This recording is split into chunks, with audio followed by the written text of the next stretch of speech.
For more on Apple and its 78% surge in profit, I want to bring in, and about Steve Jobs' medical leave, I want to bring in Fifth Third Asset Management's portfolio manager, Ted Moore.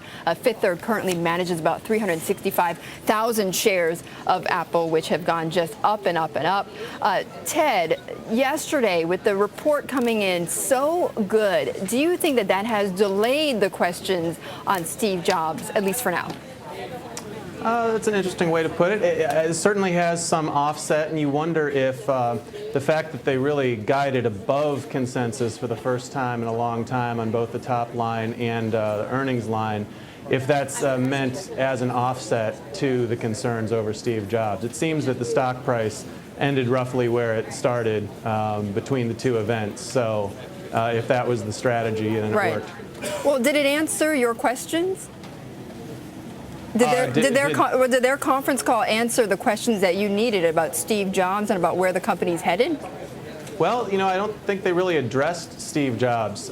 They talked a lot about where the company was headed, and you know, it's true, he has set the company on a good course, and they do have product roadmap a few years ahead, and so you know, they know where they're going over the next couple of years. But in terms of building beyond the near term, it would set investors' fears aside if we heard more news about Jobs' health. About what Jobs, right, about where he is or when he's going to come back. You know, last time when he had made this announcement about a medical leave, he gave a 6-month time frame.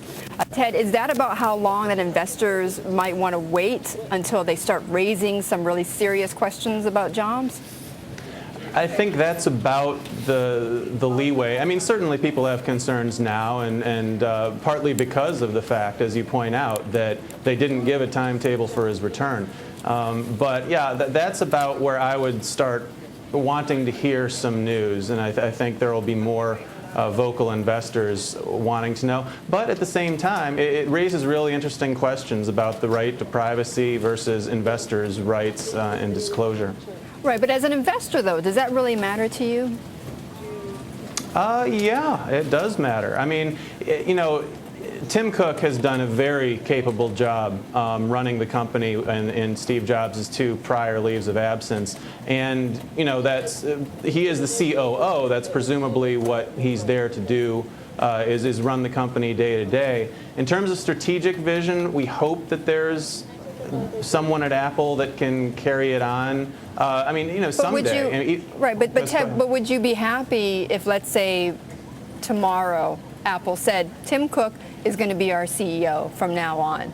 Would you be happy with that, or would you say that Apple needs somebody else?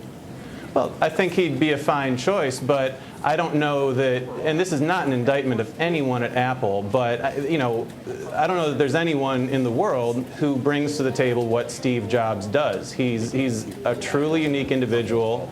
He does things that you really can't teach in terms of innovation and creativity and salesmanship. And he creates markets. He doesn't enter markets. He creates markets. And that it's quite possible that Tim Cook could do that. But you know, Steve Jobs is Steve Jobs. So. Okay, well, he is, and certainly people have argued that he could be perhaps one of the best CEOs in the past century.